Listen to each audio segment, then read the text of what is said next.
Bonjour, princes et princesses du Très-Haut. Si nous sommes heureux et heureuses d'être ici ce matin, est-ce qu'on peut faire l'oration pour notre Dieu? Des orations dignes de notre Seigneur, dignes du roi des rois, frères et sœurs. Soyons tous la bienvenue à notre culte de dimanche. Et c'est le premier culte de dimanche de l'année 2025. Donc il y a quoi d'être heureux. Amen, frères et sœurs. La Bible dit en Matthieu que là où 2 ou 3 sont assemblés à son nom, il est parmi nous. Amen. Donc ce matin, nous avons la présence glorieuse de notre roi des rois. Amen. Donc baissons la tête et prions. Seigneur, comment tu es bon. Seigneur notre Dieu, tu es incroyable. Seigneur, à travers même l'humanité tout entière, nous voyons, Seigneur notre Dieu, ta gloire. Et ce matin, nous sommes infiniment reconnaissants. Et nous sommes fiers, Seigneur notre Dieu, de t'appartenir. Nous sommes fiers, Seigneur notre roi, d'être dans cette salle. Et ce matin, Seigneur notre Dieu, pour encore te louer, pour encore t'adorer. Merci pour ta présence, Seigneur notre Dieu, qui nous suffit. Adonai notre Dieu, nous sommes des hommes imparfaits. Et Père, nous savons que, Seigneur notre Dieu, nous posons des actes, Seigneur, parfois, qui ne t'honorent pas. Mais Adonai notre Dieu, toi qui es si bon, toi qui es fidèle, toi qui renouvelles ta bonté, Seigneur notre Dieu, chaque matin dans la vie de ceux qui te craignent. Adonai, nous te disons merci encore parce que tu as encore renouvelé ta bonté. Ce matin, tu nous as donné la vie. Ce matin, tu nous as même donné la santé. Seigneur, tu as pourvu à nos besoins et tu nous as envoyés ici, tu nous as conduits sains et saufs, Seigneur. Pour cela, nous voulons te dire merci avec des ovations bien nourries, Seigneur. Je te dis merci encore une fois de plus, Seigneur, pour le Dieu que tu es. Je te dis merci encore une fois de plus pour le roi que tu es. Et ce matin, Seigneur notre Dieu, nous voulons que tu prennes, Seigneur, possession de toutes choses ici. À travers la chorale, Seigneur notre roi, nous voulons encore être transformés. Nous voulons encore être fortifiés. Nous voulons encore, Seigneur notre Dieu, être engagés, renouer notre engagement pour toi. Merci, Seigneur notre Dieu, pour chaque aspect de ce culte. Que l'honneur te revienne, que la gloire te revienne. Au nom de Jésus, j'ai prié. Amen. Amen.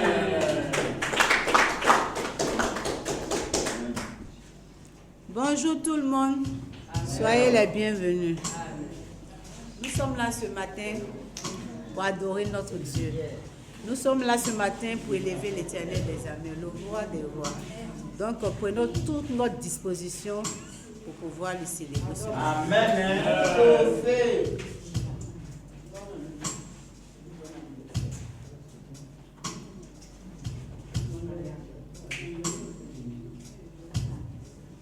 Nous allons commencer ton œuvre. Nous allons glorifier ton nom et proclamer ta parole.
Il combattra pour moi.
Est-ce que nous allons encore acclamer la chorale?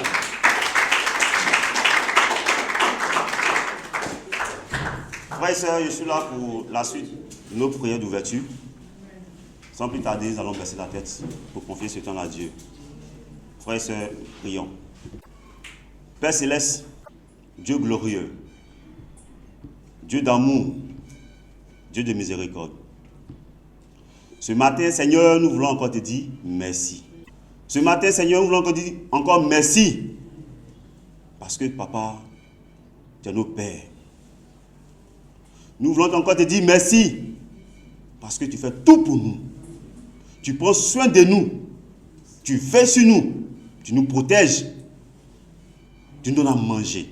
Papa, ce matin, c'est une grâce pour nous d'être comptés parmi les vivants. À Dieu, Père Seigneur, ce n'est pas permis à tout le monde de se réveiller ce matin. Nous voulons te dire merci. Parce que nos vies t'appartiennent, Seigneur. La vie que nous avons ce matin, Seigneur, vient de toi. L'air que nous respirons, Papa, ce matin, vient de toi. À Dieu, Père Seigneur, tu prends toujours soin de nous. Nous voulons encore te dire merci. Merci, Seigneur, Papa. Parce que, Seigneur, l'année 2025, tu étais avec nous. Tu as pris soin de nous. Tu as veillé sur nous. Tu nous as protégés, Seigneur. Père, de nombreuses personnes, Papa, ont voulu, Seigneur, rentrer dans l'année 2026, mais n'ont pas pu, Seigneur. Qui sommes-nous, Seigneur, de rentrer, Papa, dans l'année 2026? Père, c'est par ta plus grâce. Et nous voulons encore te dire merci. Merci encore, Père, pour la vie que tu nous donnes. Merci, Seigneur, Papa, pour nos familles que tu prends soin. Merci, Seigneur, Papa, pour notre travail. Père, pour nos activités, Seigneur, Papa, c'est toi qui bénis. Père, c'est toi qui fais tout pour nous.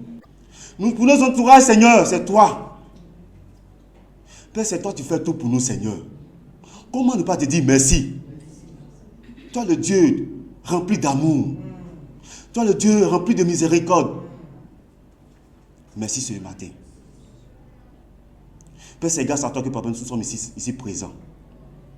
Père, nous ne sommes pas ici, Seigneur, Papa, pour glorifier l'être humain, Seigneur. Nous ne sommes pas ici présents, Papa, pour glorifier, Papa, n'importe qui, Seigneur. Nous sommes ici, Papa, grâce à toi. Père, nous sommes déplacés, Papa, grâce à toi. Père, nous sommes ici, Seigneur, pour venir te glorifier. Père, tout à l'heure, Seigneur, nous avons chanté, dansé pour toi. Père, cela veut dire que nous t'aimons. Et Père, ce matin, Seigneur, nous savons que, Papa, tu vas encore te glorifier dans la vie, Papa, des enfants que nous sommes. Père, ce matin, Seigneur, nous voulons te confier, Papa, ce temps. Parce que toute la semaine, Seigneur, tu es avec nous. Tu as béni la semaine grâce à toi, Seigneur. Père, la semaine, Papa, n'a pas été facile, Papa, pour d'autres personnes. C'est aussi facile, Papa, pour d'autres personnes. Mais c'est toi qui fais toutes choses, Seigneur. Père, je vais te prier, Papa, pour tous les frères et sœurs qui sont éprouvés, Seigneur, ce matin. Père, d'autres frères et sœurs, Papa, qui ont perdu, Papa, de chair. Père, comme tu as dit dans ta parole, Seigneur, chaque chose a son temps. Père, ils ont vécu le temps. Et le temps est venu, Papa, ces personnes sont parties. Adieu, Père, Seigneur, c'est pas facile. Père, je vais te prier, Papa, pour tous les frères et sœurs qui sont éprouvés, Seigneur. Père, console-les, Seigneur. Encourage-les puissamment, Seigneur. Afin que, Père, ces frères et sœurs, Papa, puissent appuyer sur toi. Père, c'est toi qui fais toutes choses, Seigneur. Aide-le, Papa, à garder la confiance en toi. Et aussi, Père, pour tous les frères et sœurs, Papa, qui sont malades. Père, donne, Papa, la guérison. Père, l'ennemi, comment soigne? Mais la guérison vient de toi. Donne, Papa, la guérison. Une guérison, Papa, qui vient de toi, Seigneur. Afin que, Père, ses frères et sœurs puissent encore avoir la foi encore en toi, Seigneur. Merci encore pour ce temps que tu as béni puissamment, Seigneur. Merci encore, Père, pour le titre que, Papa, tu as béni encore puissamment. Dans tous les secteurs, Seigneur. Père, glorifie ton nom. Fais ce que, Papa, tous les titres, Papa, puissent te glorifier. Merci encore pour tout. Merci, mes Papa, pour tous les frères et sœurs. Merci, mes Papa, pour tous les services, Seigneur. Bénis, papa, le repas du Seigneur. Bénis, Seigneur, papa, Père, les frères et sœurs, papa, qui sont au contact, Seigneur. Bénis, papa, la chorale. Bénis, papa, le prédicateur, Seigneur. Père, bénis aussi, papa, tous les frères et sœurs qui sont, papa, à la part des enfants. Bénis ton église, Seigneur. Bénis, Seigneur, le reste du temps. Sois tout le monde, Seigneur. Et bénis, papa, toutes les activités qui vont se passer ici dans un lieu. Glorifie ton nom, Seigneur. Béni sois-tu. On le cherche prier. Amen.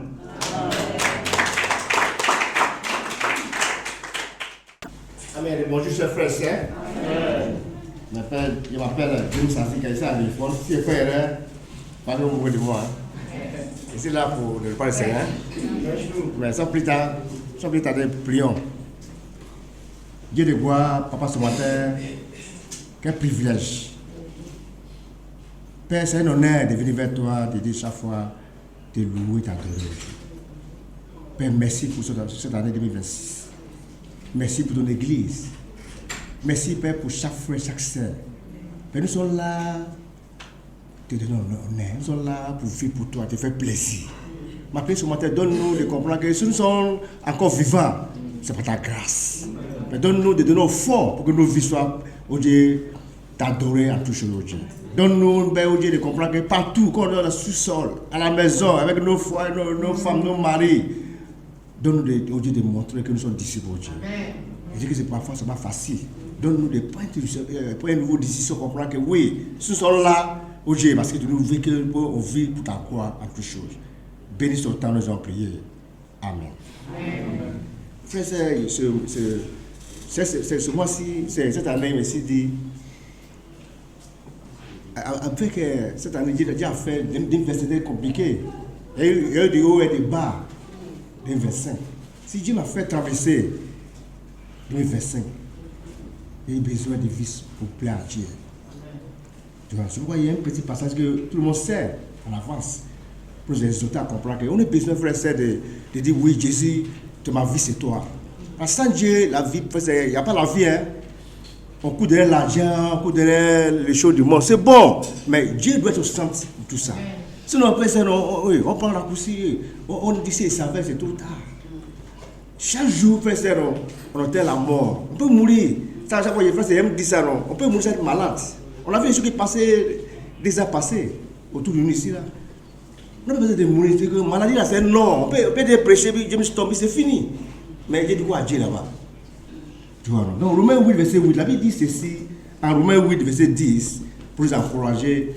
Le repas du Seigneur, frère, c'est les moments de Christ. À l'honneur à Jésus-Christ. C'est le jour qu'on dit Jésus est Seigneur là. On a besoin de rendre honneur à Jésus-Christ. Mais c'est pourquoi il dit que c'est formidable, on dit qu'il y a formation.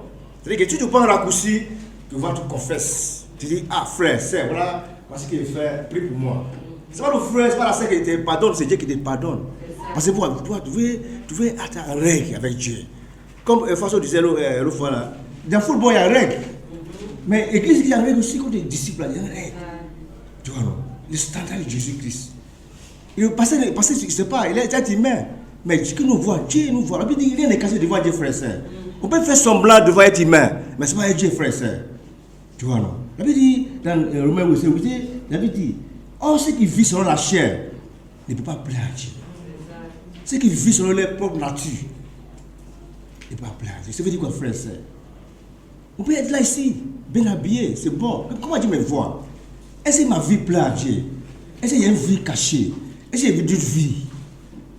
Est-ce qu'il y a maîtresse au dehors? Des copines, est-ce qu'ils sont célibataires? Est-ce qu'il y a un copain, copine? Comment personne sait? Frère, tu fais ça? Hey. Tu vois quand l'amour est venu, l'amour est là. L'amour est là, frère. Comment ça? Est-ce qu'on passe à la mort? Est-ce qu'il passe à la mort? Est-ce que nous passons à la mort, frère? On a besoin de vivre selon la chair, selon l'esprit, pour plaire à Dieu. Tricherie, est-ce qu'il vole? Frère, est-ce que ma vie est en règle devant Dieu? Mais c'est lui qui vit sur la chair, c'est lui qui fait semblant. Il vit toute vie au Dieu là-bas, quand il vient au Dieu, c'est lui-même qui chante beaucoup et puis il danse. Tu vois, celui qui vit sur la chair, c'est lui qui trompe sa femme, son mari. Et puis il est là, personne sait, mais il est content, il dit, ouais, personne ne le voit.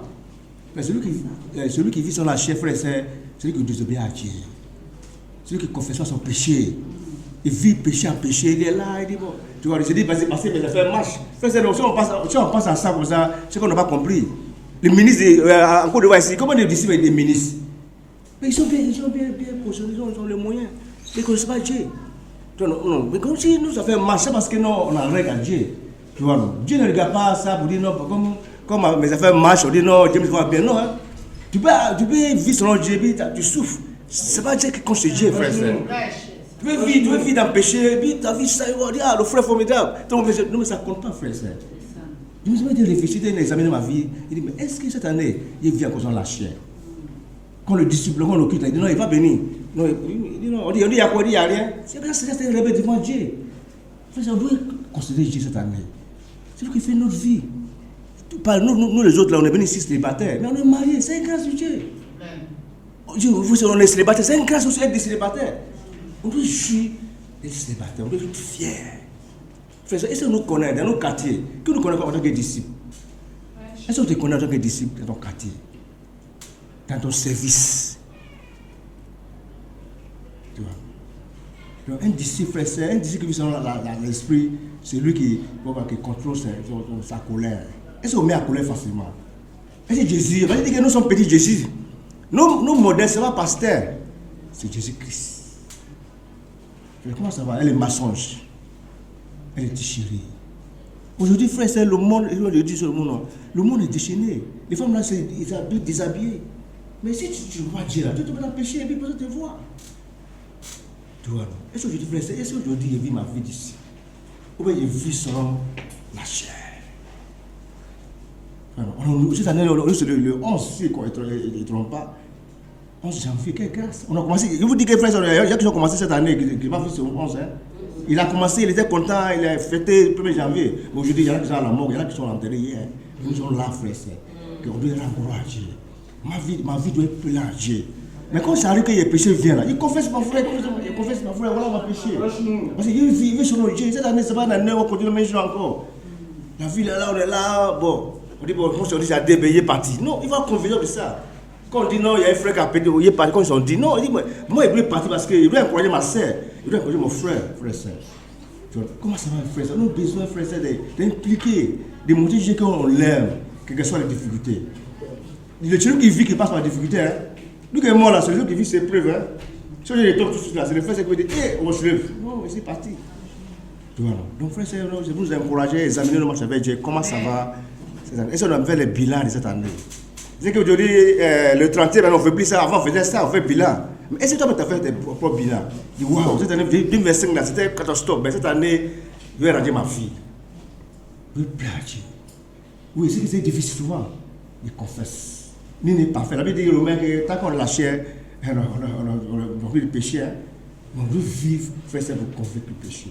Pour vaincre le péché. Dit Jésus, Seigneur, dit Jésus, quand le frère a dit, les musulmans, quand on est là pour prier là, il est sourd. Il dit non, il y a un jour, je m'avais fait fâcher un ami, là, c'est un boutiquier. Il dit, ah mon frère, il dit non, James, non. Ah, il s'est fâché au fond de moi, il dit non, il est là pour le. Mais s'il n'est pas compris, frère, c'est une conviction sur ça. Est-ce qu'il y a une conviction sur l'église? Est-ce qu'il y a une conviction sur les débats? Est-ce qu'il y a une conviction sur les réunions de l'église? Il dit non, il m'a été fâché au fond de moi. Il dit non, il a fait. Il dit Dieu d'abord. Mais et nous, et moi, frère, c'est. Est-ce qu'il dit Dieu d'abord? Il dit non, Dieu d'abord. Oui, on n'a pas le temps. On n'a pas le temps, frère, c'est. Tu as besoin, frère, c'est d'examiner nos jours cette année, de dire waouh, je veux faire plaisir à Dieu. Amen. Je veux vivre au plaisir à Dieu. Parce que le temps, on ne sait pas. Tout est possible. Donc, je veux encourager frères et sœurs de devoir marcher selon Dieu. Dieu nous aime. Si on est là, Dieu a un plan pour nous. La Bible dit, Jérémie 29, verset 11. Si on est vivant là, Dieu a un plan. Nos rêves seront réalisés. C'est à la vie. Donc, prions pour le Père du Seigneur. Dieu te gloire, merci ce matin pour ce repas. Bénis ce repas, bénis chaque frère, chaque sœur. Donne-nous, Père, de comprendre que si à la vie, tout reste possible, Dieu. Donne-nous désormais d'examiner notre vie et décider de vivre selon toi pour que ton nom soit glorifié en toutes choses. Toi, béni soit le nom de Jésus. Amen. Que le faible dit je suis fort, Que le pauvre dit je suis riche, que l'aveugle dit je peux voir ce que Christ a fait en moi. Hosanna, Hosanna à l'agneau immolé. Hosanna,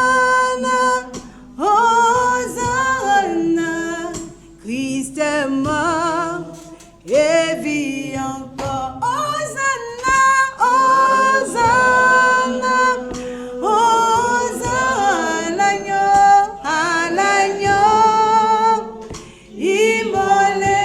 Hosanna, Hosanna, Hosanna, Christ est mort et vit encore. Que le faible dit je suis fort, que le pauvre dit je suis riche, que l'aveugle dit je peux voir ce que le Christ a fait en moi. Que le faible dit je suis fort, que le pauvre dit je suis riche, que l'aveugle dit je peux voir ce que Christ a fait, ce que Christ a fait en moi.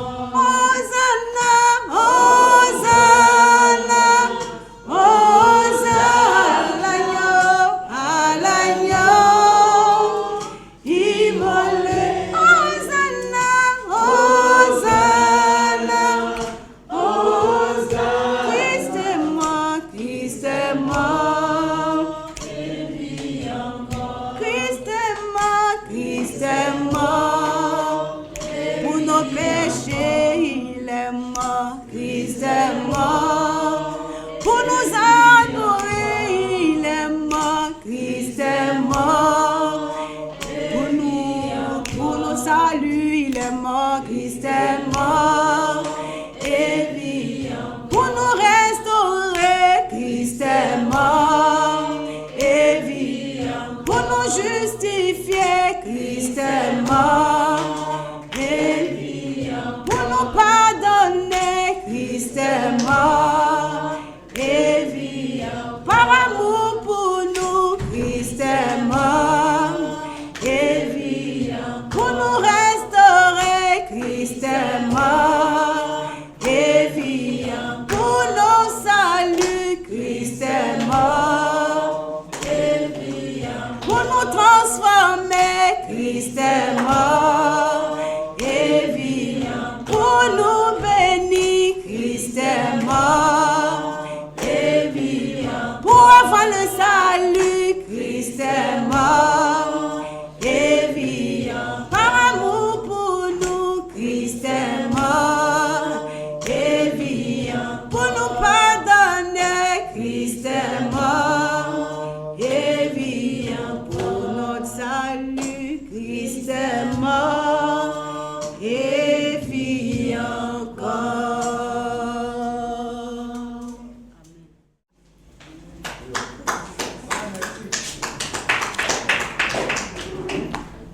Amen, frères et sœurs. Merci, mon frère James, pour vraiment ce rappel très poignant. Pour ceux qui ne me connaissent pas, je suis votre frère Arthur Ziakon. Et ce matin, Dieu me fait la grâce d'exhorter son peuple à lui donner. Amen. Avant d'aller plus loin, baissons la tête et prions. Père, nous te remercions. Nous te rendons encore grâce ce matin de nous avoir donné en premier Jésus-Christ, qui, grâce à son sacrifice, a donné à notre Dieu, nous avons eu accès à tout. Ce matin, je voudrais être un simple instrument entre tes mains, afin que moi-même je sois encouragé et ensuite que ton peuple soit édifié. Que l'honneur te revienne, la gloire te revienne au nom de Jésus. Amen. Amen. Frères et sœurs, ouvrons nos Bibles en Exode chapitre 35, le verset 5, que je vais lire en 8 secondes. C'est cela ma version. Prenez sur ce qui vous appartient une offrande pour l'Éternel.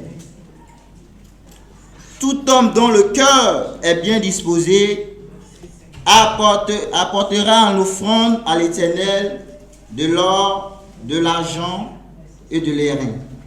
Amen. Genèse, Exode chapitre 35, le verset 5. Et frères et sœurs, comme vous pouvez constater ici, nous sommes dans le désert après la sortie de l'Égypte. Et ici le contexte, Moïse, c'était au temps de Moïse, il est allé au mont Sinaï rencontrer Dieu. Et c'est là que Dieu lui a donné vraiment les tablettes, qu'on appelle aujourd'hui la Torah ou la loi de Moïse. Et quand il est venu, voyez ce que le Seigneur lui a donné comme message. Parce que le Dieu, en ce temps, le Dieu d'Israël voulait qu'on lui construisait le tabernacle. Et le tabernacle, frères et sœurs, c'est un lieu où Dieu allait se présenter, où Dieu allait être au milieu de son peuple. C'est un lieu très saint. Amen, frères et sœurs. Et suite à la note qu'il a donnée à Moïse, il va dire à mon peuple de prendre sur eux, sur tout ce qu'ils ont, de prendre sur tout ce qu'ils ont et de m'envoyer quelque chose en offrande pour pouvoir vraiment construire ce tabernacle. Amen, frères et sœurs, c'est cela le contexte. Mais ce matin, nous allons nous appuyer sur le deuxième couplet de ce passage. Frère, la Bible dit que tout homme dont le cœur est bien disposé apportera en offrande à l'Éternel de l'or, de l'argent et de l'airain. C'est vrai que Dieu a donné une note. Apportez-moi pour pouvoir vraiment construire mon tabernacle. Mais il a mis un peu l'accent sur l'attitude d'abord du cœur. Amen, frères et sœurs. Et comme on voit un peu dans le passage pour aller à la suite, on va voir d'abord dans un premier temps comment le peuple était mobilisé. Comment le peuple en ce temps, le peuple d'Israël en ce temps, dans le désert, était mobilisé pour donner quand il s'agissait de Dieu, parce que c'est Dieu qui a parlé. Amen, frères et sœurs. Et tout le monde a pris cela à cœur. Et personne n'est resté en marge, frères et sœurs. Quand j'ai lu ce passage, je me suis demandé, posé la question, mais quand on voit ici, on lit un peu, pour construire vraiment un saint tabernacle, tout le monde a apporté. Que ce soit les femmes, les hommes, tout le monde était déjà mobilisé pour cela. Parce que tout le monde voulait donner, parce que c'est Dieu qui a parlé. Mais aujourd'hui, quand je prends un peu dans notre contexte, frères et sœurs, nous disciples d'aujourd'hui, du 21e siècle, quand on parle de donner à Dieu, comment déjà on prend même cet aspect? Est-ce qu'on le prend vraiment à cœur? Et si on le fait, est-ce que c'est avec un cœur bien disposé qu'on le donne? Parfois, on peut donner à Dieu. On peut donner, mais le cœur n'est pas disposé. On donne par contrainte. Est-ce que c'est ça aujourd'hui? Frères et sœurs. Mais je me suis demandé, bon, actuellement, nous, on a un défi commun qui est la construction de notre temple. Mais quand je regarde un peu le peuple d'alors, c'est vrai, ils sont quittés en Égypte avec quelques biens, mais étant dans le désert, ils ne travaillaient pas, ils ne faisaient rien. Mais le peu qu'ils avaient, ils ont donné vraiment, ils ont mis ça à la disposition de Dieu pour pouvoir construire son tabernacle. Mais est-ce que nous, on ne peut pas vraiment copier ce modèle-là, frères et sœurs? Si moi j'apporte ceci, moi j'apporte cela, et qu'on met tout ensemble, on consolide, est-ce qu'on ne peut pas construire un temple? Ou bien c'est forcément, on doit attendre que c'est la direction qui nous offre vraiment un temple, ou qui construise un temple pour nous. Mamina me dit, si on a le cœur disposé, cela est possible. Amen, frères et sœurs. Si on le veut vraiment, cela est possible. Parce que Dieu va mettre à notre disposition tout ce qu'il faut afin de construire notre temple. On ne doit pas attendre. Parce que plus on attend, ça dure. Et si nous, on prenait l'engagement comme ce peuple ici, on dit que les femmes, même, on va voir un peu dans le verset 29, 25, on s'en va un peu devant, on verra que les femmes même, c'est-à-dire, ont accepté de mettre leur expertise vraiment pour l'œuvre du Seigneur. Parce que ça va être ici, donc tous ces talents-là, ils ont mis à l'œuvre vraiment pour le service de Dieu, pour la construction d'un saint tabernacle. Frères et sœurs, c'est des choses que nous pouvons copier aujourd'hui. Au lieu de souvent être à côté, en train de spéculer, si nous prenons l'initiative de le faire, je sais que Dieu vraiment va bénir les fruits de notre main. Amen, frères et sœurs.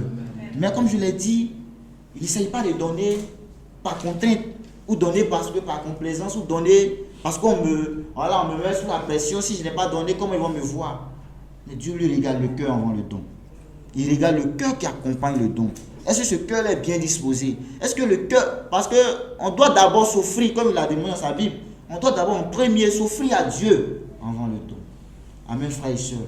Parce que nous avons vu un peu l'exemple d'Abel et Caïn. Les deux ont fait un don, mais on a vu le don de qui vraiment a été, en tout cas, approuvé par Dieu. Amen, frères et sœurs. Mais tout est une histoire de la disposition de notre cœur. Amen, frères et sœurs. Aujourd'hui, on nous demande de donner à Dieu. Mais on a vu que le peuple, vraiment, après cet appel, ils l'ont fait avec plaisir. Le peuple a fait vraiment les dons avec plaisir. Parce qu'ils ont envoyé tout ce qu'il fallait pour la construction vraiment du tabernacle. Amen, frères et sœurs. Amen. Ce que nous devons savoir également, après cette motivation aussi, on donne, parce qu'en retour, on sait qu'en donnant, Dieu aussi va nous donner. Amen. Et c'est comme ça. Et pour vraiment vous conter vraiment une anecdote, à mon lieu de service, il y a ma patronne qui est musulmane. Mes frères et sœurs, les musulmans, ils ont épousé cette conviction. Quand il s'agit de donner, non, ils sont incroyables, frères et sœurs. Quand les vendredis arrivent, ma patronne, elle est prête à payer tout pour aller ça vraiment à la mosquée. Et c'est vice versa. Elle va acheter de l'eau, elle va acheter vraiment tout ce qu'il faut, et puis elle s'en va avec. Mais tu ne peux pas venir lui poser un problème, et puis elle va te regarder comme ça. Non, c'est impossible. Parce qu'elle a le cœur qui donne. Mais j'ai compris comment Dieu est en train de la bénir, frères et sœurs. Quand on donne en retour, Dieu va nous donner, c'est clair. Amen, frères et sœurs. Donner vraiment ouvre également les portes de la bénédiction. Amen, frères et sœurs. Mais le don est aussi un acte de foi. Amen. Et aussi un acte d'adoration. Parce que quand nous donnons, c'est parce que nous avons foi en Dieu. Nous savons que c'est à Dieu que nous donnons. Et tant que nous donnons, en retour, nous serons également bénis. Frères et sœurs. Donc quand on dit de donner, on a parlé, moi je n'ai pas vraiment été selon l'année passée, parce que je n'ai pas vraiment atteint mon but. Et ça me vraiment brûle. Cette année, j'ai pris la résolution d'atteindre mon but. Parce que c'est à Dieu que je fais plaisir. Ce n'est pas à un homme. Amen, frères et sœurs. Nous donnons, Dieu nous bénit tout le temps. Dieu nous donne tout le temps. Amen, frères et sœurs. Donc ce matin, c'est ce que j'avais vraiment à partager. Amen. Donnons parce que c'est Dieu qui nous demande de donner. Amen, frères et sœurs. Donc nous allons prier et donner à Dieu ce que nous avons résolu de lui donner. Adonai, nous te remercions encore une fois de plus pour ce message où tu nous invites, Seigneur notre Dieu, à te donner. Seigneur, merci pour tout ce que tes enfants ce matin ont pu réunir pour toi. Je prie que, Père, tu les agrées comme un parfum d'une odeur agréable. Merci de te glorifier. Au nom de Jésus, je t'ai prié. Amen. Amen. Je voudrais par cette occasion, si vous me permettez, vous souhaiter bonne et heureuse année 2026 à tous et à toutes. Que cette année 2026 soit un nouveau départ, un nouveau commencement, une nouvelle saison fructueuse, abondante en Christ pour chacun d'entre nous. Comme le prophète Ésaïe le dit en Ésaïe 43, versets 18 à 19, que cette année, le Seigneur, je suis convaincu que cette année, le Seigneur fera une nouvelle chose dans notre vie en Christ. Amen. Le Seigneur va tracer un chemin en plein désert au nom de Jésus-Christ pour chacun d'entre nous. Amen. Dans cette année 2026, Dieu te fera avoir de nouveaux miracles dans ta vie. Les miracles passés ne sont rien comparé à ce que Dieu fera encore cette année dans ta vie. Amen. Que Dieu te fasse voir sa gloire en cette année 2026. Crois seulement, comme il dit en Jean chapitre 11, verset 40, et tu verras sa gloire. Que la lumière du Christ illumine chaque pas de ton chemin en cette année 2026. Amen. Comme il dit en Jean chapitre 8, verset 12, qu'il est la lumière du monde. Je proclame qu'en cette année, qu'en cette nouvelle année, que la grâce de notre Seigneur Jésus-Christ, la communion avec le Saint-Esprit et l'amour de Dieu soit avec toi. 2 Corinthiens 13, verset 13. Qu'en cette année 2026, que la paix de Dieu qui surpasse toute intelligence garde ton cœur et tes pensées en Jésus-Christ. Amen. Philippiens 4, verset 7. Que cette année, Dieu te fasse progresser à tous égards et sois en bonne santé. Comme prospère l'état de ton âme, 3 Jean, verset 2. Je proclame qu'en cette année, toute âme forgée contre toi sera sans effet. Et que toute langue qui s'élèvera en justice contre toi, tu la condamneras au nom de Jésus-Christ. Amen. Que cette année soit une année d'intimité avec Dieu, Amen. De consécration, d'engagement et de fidélité à Dieu, tiré de Jean 15, verset 6. Et enfin, que l'Éternel te bénisse. Amen. Et qu'il te garde en cette année 2026. Que l'Éternel fasse lui sa face sur toi, ta famille, tes enfants, et qu'il vous accorde la grâce. Amen.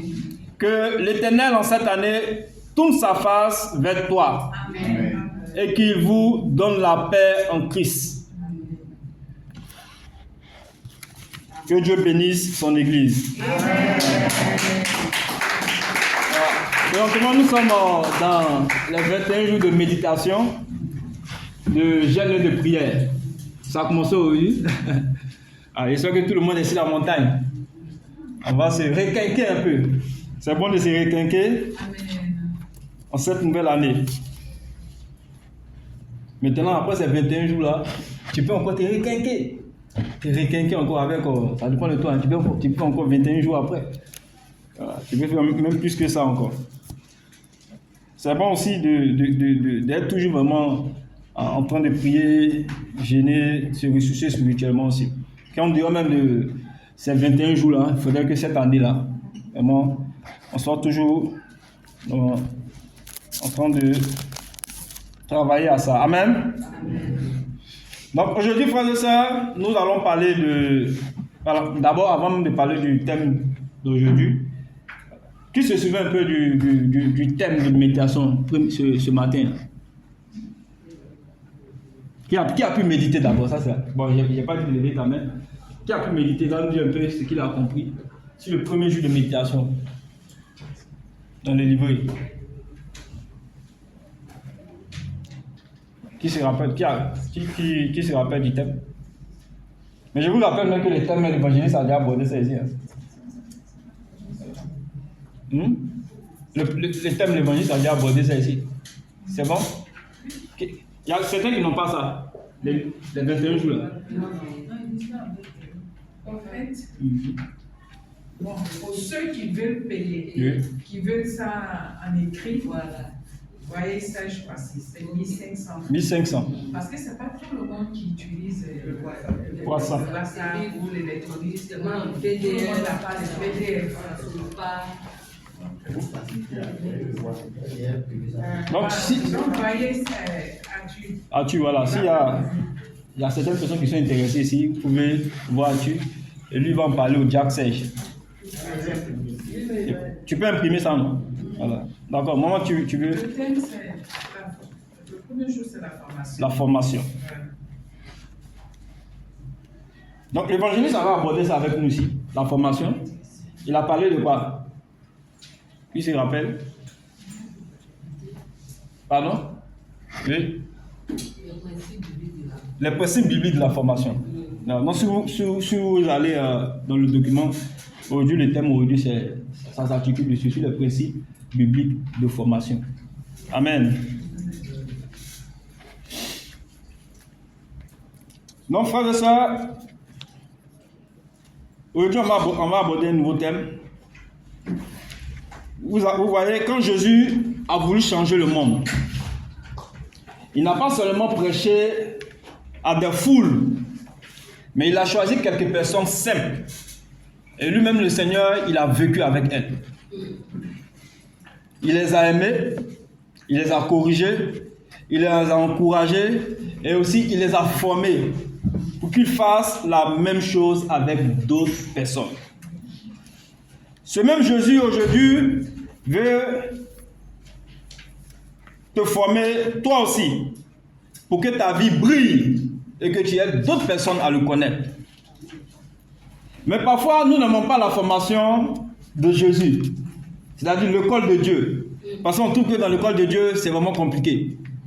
Parce que Jésus va parler de renoncement. Jésus va nous déporter notre corps. Il va nous aimer notre ennemi. Vous voyez, il va nous déprier. Il va nous souvent gêner. Et par moments, on trouve que l'école de Jésus est vraiment difficile. Frères et sœurs, Jésus est notre formateur par excellence. Amen. Amen. D'où le titre du sermon, le titre du message ce matin est Jésus le formateur par excellence. Amen. Amen. Jésus le formateur par excellence. Donc, on va essayer vraiment d'approfondir ça. Demain, ça fera l'objet de notre méditation. Donc, cette année, un peu, c'est ce qu'on va faire un peu.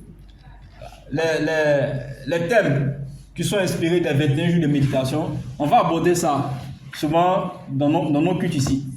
Alors, mais on va aborder ça en profondeur. C'est vrai que nous, on va méditer, mais on va aborder ça en profondeur. En profondeur. Et puis, durant toute l'année aussi, c'est un peu ce qu'on va faire. Sur la formation, sur le service, sur la transmission, et puis on va aborder aussi sur la croissance. Amen. Jésus, le formateur par excellence. Notre message va s'articuler aujourd'hui sur 4 points, 4 aspects. D'abord, le premier point, comment apprenons-nous en Jésus? Ça sera le premier point. Le deuxième point, nous allons voir le plan de Jésus en ce qui concerne la formation. Le plan de Jésus. Et le troisième point, ça sera les disciples imitent le maître. Parce que c'est vrai. Quand on parle de formation, il faudrait qu'on soit unanime, que nous devons imiter le Seigneur Jésus. Et le quatrième point, enfin, nous allons voir que lorsque nous faisons former selon le modèle que Jésus nous a prescrit, nous allons voir les choses s'accomplir.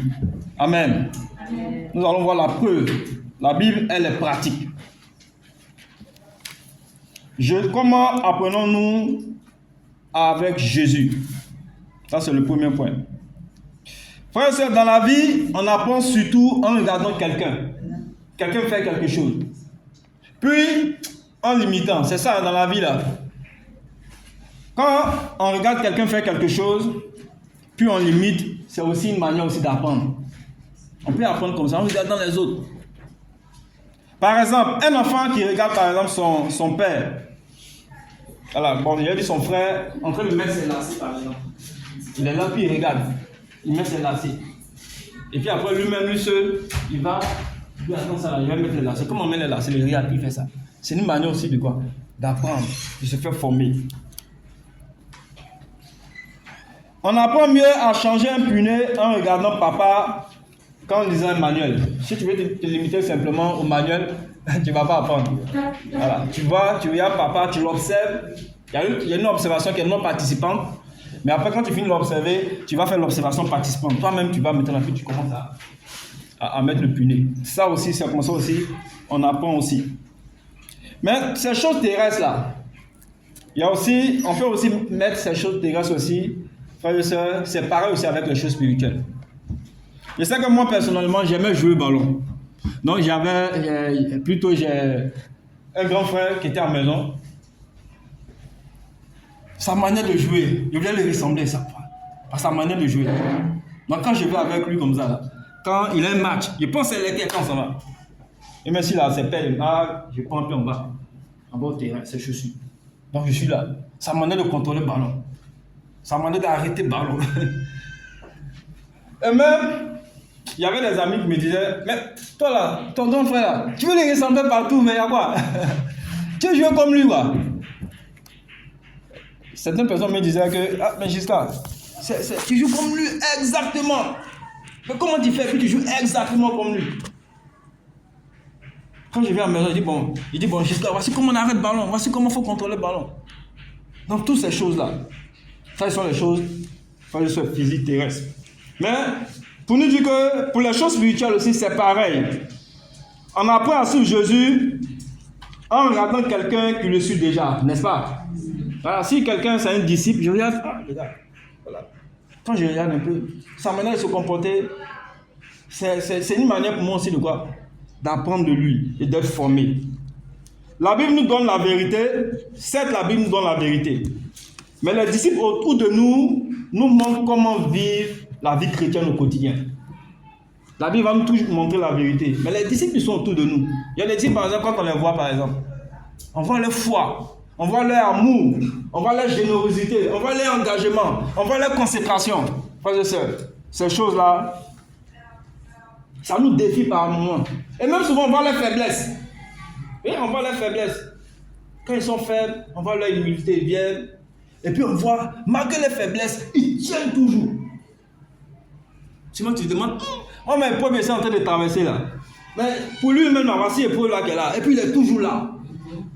Ça inspire, ça encourage, frères et sœurs. Donc on peut apprendre autour des autres. Pour dire que la vie chrétienne, c'est vrai que le salut est personnel. Parce que la Bible a dit, Jésus a dit en Matthieu 24, celui qui persévérera jusqu'à la fin sera sauvé. Mais aussi on a besoin des autres aussi pour être sauvé. Oui, on a besoin des autres aussi pour persévérer. C'est-à-dire la vie chrétienne n'est pas une vie où tu dois vivre seul. Si tu veux grandir en tant que chrétien, ne vis pas ta vie chrétienne seul. Tu ne dois pas vivre ça en singleton. Seul, non, tu ne peux pas. On ne peut pas tenir seul. On a besoin des autres pour aller ensemble. Parce qu'on va au ciel, c'est une bataille. C'est une bataille. Donc on va ensemble. On va ensemble. Et tout ça, c'est dans la formation. Et c'est cette formation-là, frère et sœur, que Jésus vient nous communiquer. Cette formation-là, c'est ensemble qu'on ira au ciel.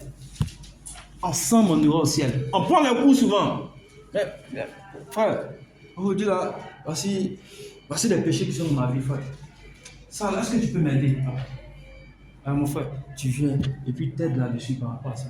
Et puis quand tu vois que ta vie est transformée, ta vie est réellement, tu as changé, tu es dans la, tu vois, tu es vraiment heureux parce que quoi, cette personne t'a apporté quelque chose de significatif, quelque chose vraiment qui a changé, chamboulé ta vie. Amen. Frères et sœurs, ce matin, nous avons besoin des autres pour grandir. L'évangile ne se transmet que de personne à personne, de vie en vie. Pas simplement par des paroles. Jésus lui-même savait que il ne pouvait pas gagner le monde seul. C'est pourquoi il a formé. Il a formé, il a encadré, il a encouragé, il a aimé ces personnes-là. Parce qu'il savait que lui seul ne pouvait pas faire ça. Donc, frères et sœurs, cette chaîne de formation, frères et sœurs, doit suivre un processus. Donc, en tant que chrétien, pour garantir la maîtrise et la compétence et éviter les mauvaises pratiques, il nous faut mettre en place 4 phases de progression dans la formation. On va voir 4 phases de progression dans la formation. La première phase, c'est que pour que la formation ait plus d'impact, nous devons montrer aux autres comment faire. C'est important. La première phase, c'est comment faire. En tant que formateur, si je forme quelqu'un à une tâche précise, par exemple, à évangéliser, il faudra que cette personne aussi me voie aussi en train de poser des actions. C'est ça. En tant que formateur, bon, Tu dis, bon, mon gars, va évangéliser. Mais ton formé, lui, ne t'a jamais vu. Et souvent, même toi-même, là, quand on parle d'études bibliques, là, tu n'as pas d'études bibliques, tu dis, il faut avoir d'études bibliques. Vous voyez? Donc, si on forme quelqu'un, il faudrait que nous-mêmes, on soit d'abord des modèles. Voilà, on soit des modèles par rapport à ça. En tant que formateur, en tant que mentor, le formateur d'abord doit montrer l'exemple. Parce que quand le formateur, Jésus, c'est quelqu'un qui montrait l'exemple d'abord. Il montrait l'exemple. La Bible dit qu'il allait de ville en ville, de village en village pour prêcher la bonne nouvelle. Il montrait l'exemple. À tous les nouveaux, Jésus a toujours montré l'exemple. Il a toujours montré l'exemple. Ça, c'est la première phase. Nous devons d'abord montrer l'exemple. Comment faire? Parce que la personne ne sait pas comment faire telle tâche, comment effectuer telle tâche. Ça, c'est fondamental. La deuxième phase dans la formation, nous devons aussi observer faire. Quand tu formes quelqu'un, la pratique, c'est que tu dois l'observer maintenant. L'observer faire. En regardant l'apprenant exécuter sa tâche. Et puis toi, maintenant, tu viens pour l'aider. Par rapport à ça, pour le corriger. Bon, voici comment tu dois prêcher, mais voici ce que j'ai remarqué. Voici comment il faut améliorer. Bon, parce que, il y a certains ici, par exemple, on ne sait pas étudier la Bible. Voilà, l'étude biblique aussi, c'est une formation. Donc, pour que j'apprenne à étudier la Bible aussi, là, je dois aussi, voilà, je vais, mon formateur est là, il est assis là. Et puis, moi je suis là, il me laisse, et puis il m'observe. En train d'étudier la Bible avec la personne. Bon, par exemple, l'étude des disciples. Je suis en train d'étudier avec la personne. Et puis il est là, puis il m'observe. Quand l'étude finit, là, il dit, mon frère, voici ça, voici comment cette étude-là, voici comment tu devais faire. Et quand c'est comme ça, c'est bon, ça nous forme, ça corrige un peu, ça nous aide, ça nous aiguise, ça nous affine. Voilà, ça nous affine nos compétences. Et ça, c'est important. La troisième phase, il faut faire avec accompagnement, un soutien. Mais cette fois-ci, on laisse l'apprenant lui seul prendre des initiatives. Parce que c'est comme ça aussi dans la formation. Tous les jours, le formateur ne sera pas avec toi. C'est comme ça que Jésus aussi faisait. Quand Jésus a formé ces personnes, à un certain moment, il n'était plus avec eux physiquement. Il dit, allez, faire de toutes les nations des disciples. Voilà. Il n'était plus là. Mais Jésus était convaincu que ces personnes-là, il les avait bien formées. Il les avait bien formés. Et à un certain moment, ils allaient. Ils ont continué la mission après lui. Donc, le formateur est quelqu'un qui apporte un soutien ciblé pour consolider la maîtrise. Le soutien doit être ciblé par rapport à telle chose. Tu viens maintenant, tu aides la personne par rapport à ça. Et enfin, la quatrième phase, l'apprenant exécute la tâche de manière autonome, de façon libre. Là, maintenant, la personne, voilà, tu l'as formé jusqu'à un certain moment, les compétences, elle a ça maintenant. Et lui-même, de façon libre, il prend des initiatives seul. Bon, mon formateur m'a aidé à faire des études bibliques. Aujourd'hui, là, cette année, moi, je vais faire maintenant. Voilà, je vais études bibliques, là. Je vais faire maintenant des disciples seuls avec quelqu'un. Ah, mon formateur n'est pas là. Il m'assoit seul. Même ma formatrice n'est pas là. Je fais l'étude biblique là. Personne disciple seul. Personne n'intervient. Moi seul, je suis là, puis je fais. Ça, c'est comme ça. C'est le processus qu'elle a. Amen. Donc, frères et sœurs, voici, voilà, en quelques mots, comment apprenons-nous avec Jésus. Le deuxième point, c'est que c'est le plan de Jésus. Jésus avait un plan très simple, mais qui était très puissant en ce qui concerne la formation. Son plan était simple, mais très puissant. Il a choisi des hommes ordinaires. Si on regarde un peu, les hommes que Jésus a choisis, il n'y avait pas des personnes qui étaient trop cultivées. Voilà, n'est-ce pas? Quand on regarde un peu, on regarde les pieds un peu. Ces personnes-là, la plupart des apôtres, là, c'était des personnes qui étaient quoi? Qui n'étaient pas vraiment cultivées. La plupart. La Bible dit Pierre, même Pierre et puis Jean, quand les pharisiens les ont vus, en Actes chapitre 3, ils disent, mais ceux-là on les connaît, ils sont sans éducation, sans instruction, ils ne sont pas partis dans nos écoles là, à Jérusalem, dans nos grandes universités là. Mais comment ils arrivent à parler comme ça? Ça veut dire que c'était des personnes simples, ordinaires. Mes frères et sœurs, c'était des personnes très puissantes qui ont changé le monde. Donc Jésus a choisi des hommes ordinaires. Il a dit, suivez-moi, faites comme moi, imitez-moi. Il a vécu avec eux jour après jour pour leur montrer comment penser. Comment ils doivent penser. Comment ils doivent parler. Comment ils doivent aimer les gens. Comment ils doivent servir les gens. Et même à un certain moment, si je voulais lui servir, j'étais vraiment... Il ne comprenait pas. Hein? Il dit, bon, je sais qu'il y a un passage, j'ai un peu oublié. Il dit, bon, il y a les enfants de Zébédée, Jean et puis Pierre, non? Il dit, bon, Seigneur, dans ton roi, j'ai un peu oublié, mais je ne sais pas comment il va dire. Bon, il y avait un peu une dispute. Voilà, il y avait une dispute sur le fait vraiment de ce qui concerne le service. Donc, eux voulaient être servis. Alors, ils avaient la conception du service. Maintenant, Jésus a dit, non. Ici, moi, dans mon royaume, là, celui qui va être le plus grand, c'est lui qui doit quoi? Qui doit servir les autres. Parce qu'ils ne comprenaient pas comme ça. Ça veut dire quand on vient en Christ, ça, le monde a sa manière de quoi? De concevoir le service. Pour le monde, quand tu es chef, c'est toi on doit servir. Voilà, c'est toi on doit servir. Parce que tu dois le patron. Et quand ils sont venus vers Jésus, Jésus a dit non. Hein, dans le royaume de Dieu, là, si tu vas être le plus grand, il faut être le plus petit. Et lui-même dit, Jésus, il est venu pour servir et donner sa vie en rançon. Jésus a montré le modèle typique du service. Le modèle typique de la formation. Le modèle typique de la transmission. Jésus a montré ça. Et c'est lui le formateur par excellence. Il a montré comment aimer les gens. Parce que nous, en tant qu'hommes, souvent, on aime qu'on nous aime. Voilà. Mais Jésus nous a montré comment on aime. Souvent, il y a des gens, ils aiment. Alors, s'ils voient le visage, il est bien beau.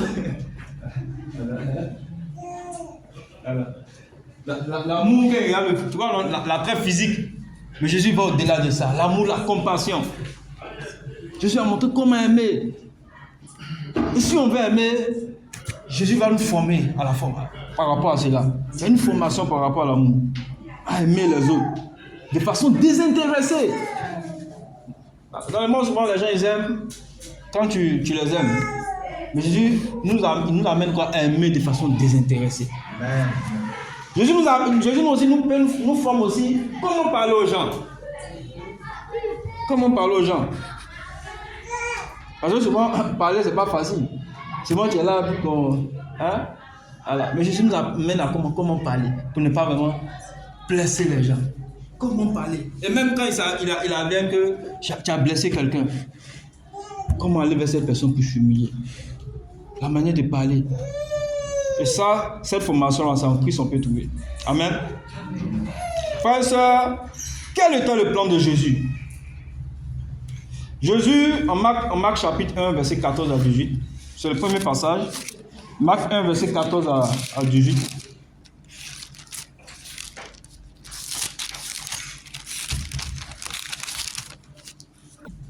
Après Jean eut été livré, Jésus alla dans la Galilée, prêchant l'évangile de Dieu. Il disait, le temps est accompli et le royaume de Dieu est proche. Répentez-vous et croyez à la bonne nouvelle. Comme il passait le long de la mer de Galilée, il vit Simon et André, frères de Simon, qui jetaient un filet dans la mer, car ils étaient pêcheurs. Jésus leur dit, suivez-moi et je vous ferai pêcheurs d'hommes. Aussitôt, ils laissèrent le filet et ils le suivirent. Amen. Donc, le plan de Jésus, c'était d'appeler les personnes à le suivre. Ça fait partie du plan de Jésus. À l'imiter, à faire comme lui. Aussi, un autre plan de Jésus, c'était aussi de passer du temps. Passer du temps avec les personnes qu'il forme. Marc 3, verset 14. Marc chapitre 3, verset 14. Et il en établit 12 pour les avoir avec lui.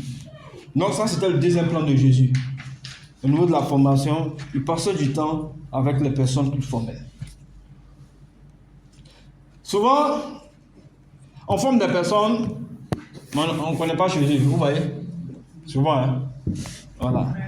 Ça, c'est quelque chose que nous tous, on doit se repentir aussi. C'est vraiment important aussi. Voilà. Parce que quand tu formes quelqu'un, tu lui rends visite, ça le motive encore, ça l'encourage. Jésus il passait du temps avec les personnes là. Souvent on forme des personnes qu'on ne connaît même pas. Et ça, il faut améliorer ça. Amen. Et même aussi quand on est formé aussi, il faut aussi venir chez son formateur. Oui, c'est ça aussi. Ouais, c'est ça aussi. Le formateur ne viendra pas toujours chez toi. Toi aussi également aussi là, pour faire des sacrifices. Pour aller chez lui aussi. Et moi ça m'a aidé quand j'étais encore jeune chrétien. Je suis allé chez mon formateur pour voir comment il vit, voilà, comment il se comporte et tout ça là, ça m'a aidé aussi quand même. Ça a construit ma foi. C'est pas toujours le formateur qui va courir derrière toi. Il faut aussi aller chez le formateur pour passer du temps avec lui. Et ça aussi, c'est bon d'être ensemble. Amen. Une autre chose aussi, Jésus, comme plan aussi, il a donné des choses concrètes à faire. Des choses concrètes. En Luc 11, ils sont venus vers lui, ils disent Seigneur, apprends-nous à prier. Donc Jésus les a montré comment on prie de façon spécifique. C'est-à-dire des choses concrètes. Il les a montré aussi comment enseigner. Il les a montré aussi comment servir, comment évangéliser. Et ça aussi, ce sont des choses concrètes que nous devons faire. Jésus a donné sa vie pour ceux qu'il avait enseignés, puis il les a préparés à continuer son travail dans le monde.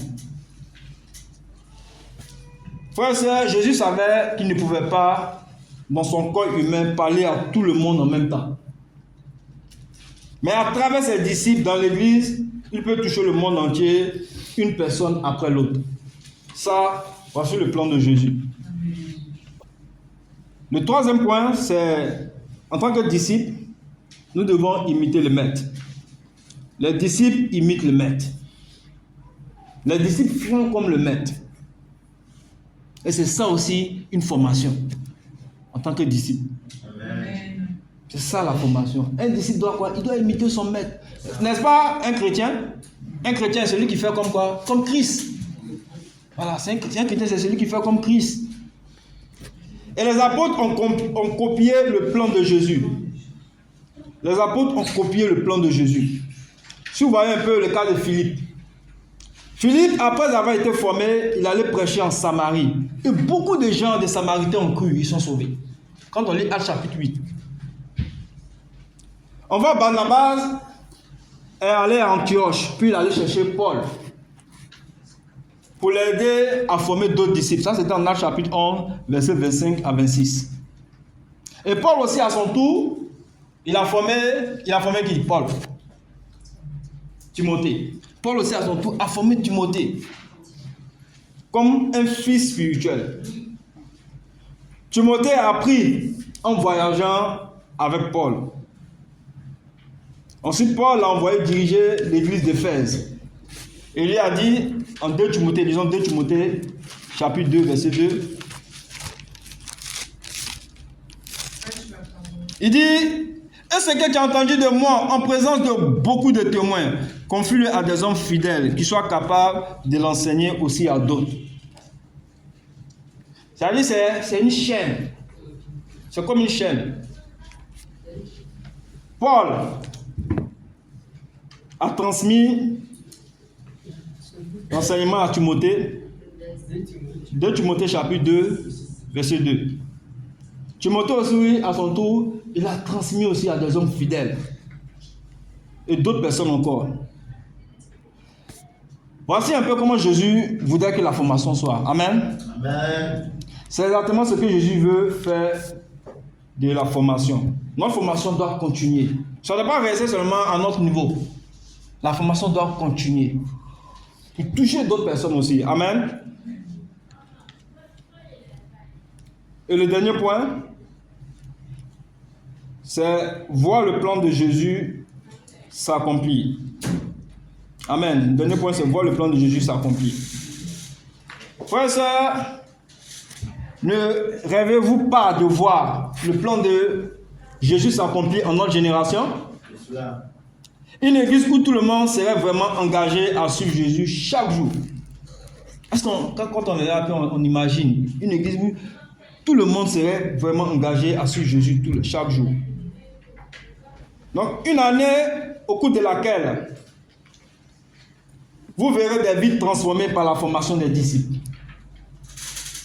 Exactement comme dans la Bible. Dieu veut une année où nous tous nous soyons transformés, changés. Et tout ça, c'est dans la formation, on va voir la transformation. Il n'y a pas autre chose. C'est dans la formation que nos cœurs vont changer. C'est dans la formation que nos caractères vont changer. C'est là que nous allons entendre, frères et sœurs, des témoignages des personnes qui ont changé. On va voir des familles restaurées, des églises vivantes. Et ça, c'est dans la formation. Partout à travers la Côte d'Ivoire et l'Afrique francophone. En Matthieu 13, versets 16 à 17. Matthieu 13, versets 16 à 17.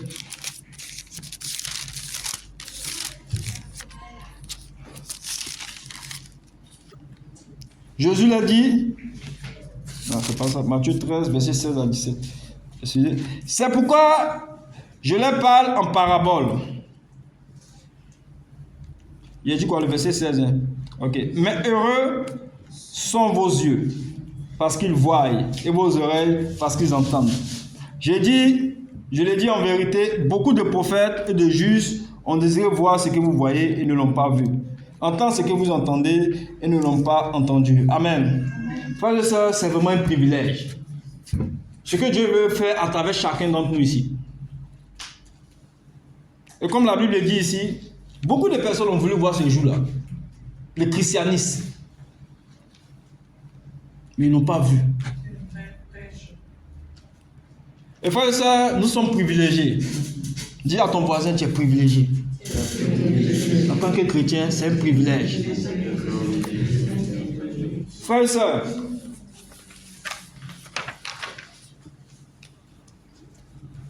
en tant que disciple, nous devons devenir comme un coureur. Un coureur qui ne garde pas la flamme pour lui seul. Bénédiction que tu as là, tu ne dois pas garder ça pour toi seul. Lorsque ta vie est transformée, tu ne dois pas garder ça pour toi seul. Tu dois prendre ça pour impacter les autres, pour transformer des vies aussi. Lorsque ton mariage est transformé, tu dois aussi parler aussi aux gens de ce que Dieu a fait aussi dans ta vie. En tant que célibataire, quand tu vois que ta vie est transformée, non, tu dois aussi parler aussi aux autres de ce que Dieu a fait avec toi. Frères et sœurs, nous devons aussi passer à un autre, puis à un autre, jusqu'à la lumière fasse le tour du monde. On attend la Bible que le monde entier attend la révélation des fils de Dieu. Les gens, ils entendent ça. Ils veulent voir des chrétiens qui sont transformés. C'est ça le monde attend, des chrétiens transformés. Les chrétiens qui ne sont pas là simplement pour parler, mais dans leur vie, dans leur caractère, dans leur quotidien. On voit que ces personnes-là, ce sont des personnes qui aiment Dieu. Des personnes consacrées, engagées. Des personnes qui ont la vie de Dieu en eux. C'est ce que le monde veut voir en nous, frères et sœurs. Les gens qui ont la vie de Dieu en eux. Ah, les gars là, mais ça c'est réellement. Quand je regarde ce monsieur-là, je vois Christ en lui.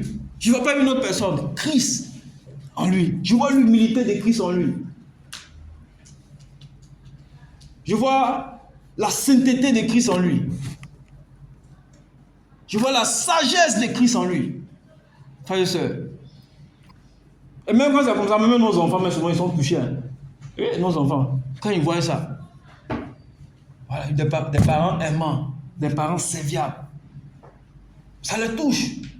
Même nos parents, quand ils voient ça, Ah, bon, il y a un frère là. Vraiment, lui là, ce gars-là, son enfant de Dieu, c'est un pasteur. C'est une maman pasteur.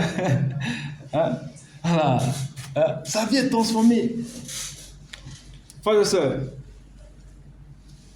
quand des disciples forment d'autres disciples, Jésus est à nouveau comme présent. Amen. En chair et en os. Dans notre quartier, notre famille, notre ville, son plan est simple et parfait. Mais frères et sœurs, nous devons savoir que nous avons besoin de nous améliorer.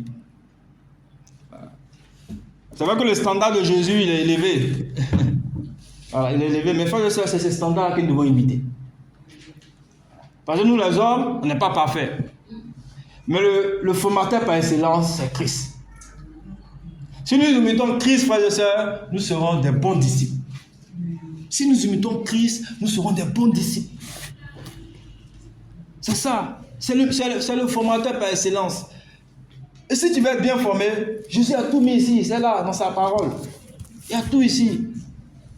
Il y a tout ici. Parce que Jésus, d'abord, ce n'est pas nos compétences qui l'intéressent. D'abord. C'est vrai que c'est important. Hein? Nos dons, nos talents, tout ça, nos compétences. Mais juste d'abord, il vient pour former d'abord notre cœur. La formation de notre cœur d'abord. Ça, on va faire un message là-dessus. La formation du cœur avant la compétence. C'est le cœur que Jésus veut former. Donc, frères et sœurs, les questions que je vais adresser à chacun d'entre nous, moi-même aussi. Qui dans ta vie pourrait t'aider à mieux suivre Jésus par l'exemple et non uniquement par des paroles? Donc tu es là, il faut faire, faut examiner, il faut analyser. Et tu regardes un peu dans ta vie, quelqu'un qui pourrait t'aider à suivre Jésus par son exemple. Et non uniquement par des paroles. Parce qu'on a trop parlé, on doit passer à l'action. Amen. Quelqu'un peut-il regarder dans ta vie aussi? En tant que disciple, on a besoin aussi de nous poser cette question. Est-ce que quelqu'un peut y aller dans ma vie et apprendre à mieux connaître Jésus grâce à moi? Ça aussi, il faut qu'on en ait. C'est une question aussi que je vais nous adresser. Est-ce que quelqu'un peut-il regarder dans Jésus? Il va dire, toi là, à travers toi, je vais apprendre à connaître Jésus. Avec qui pourrais-tu entretenir une relation simple? Comme on a dit que Jésus avait des relations simples. Il priait avec, voilà, regarde autour de toi avec qui tu pourrais entretenir une relation simple pour prier avec cette personne, lire la Bible, parler vrai avec cette personne. Tout ça, ça fait partie de la formation. Parler vrai. Un cœur vrai, c'est important. Parce que par moments, on tourne autour du pot.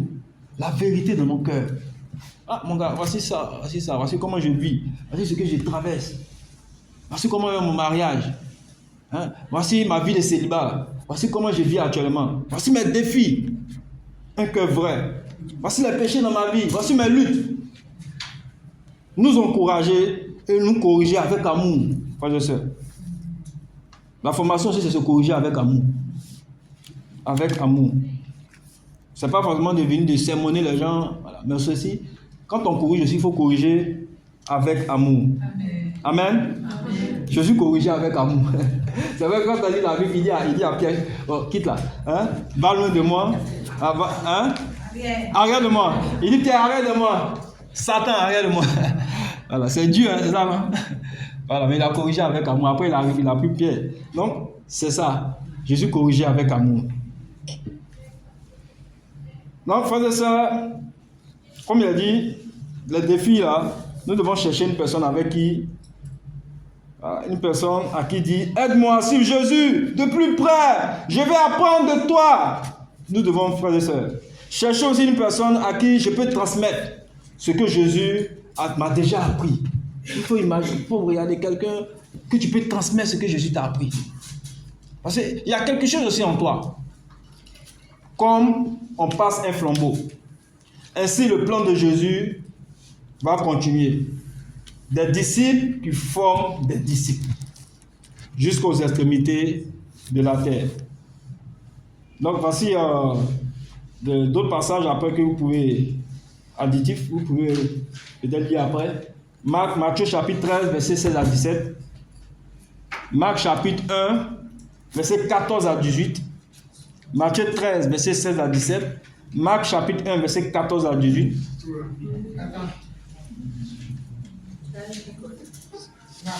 Marc 1, verset 14 à 18. Il y a le doucement. Luc 6, verset 40. Luc 6, verset 40. Acte 11, verset 22. Acte 11, verset 22. Et enfin, 2 Corinthiens, chapitre 5, verset 20. 2 Corinthiens, chapitre 5, verset 20. C'est bon? 2 Corinthiens 5, verset 20. 2 Corinthiens, chapitre 5, verset 20. Donc, frères et sœurs, c'est ce message-là que Dieu m'a fait la grâce à passer avec chacun d'entre nous ce matin. Que Dieu bénisse son Église et à lui ce soit la gloire.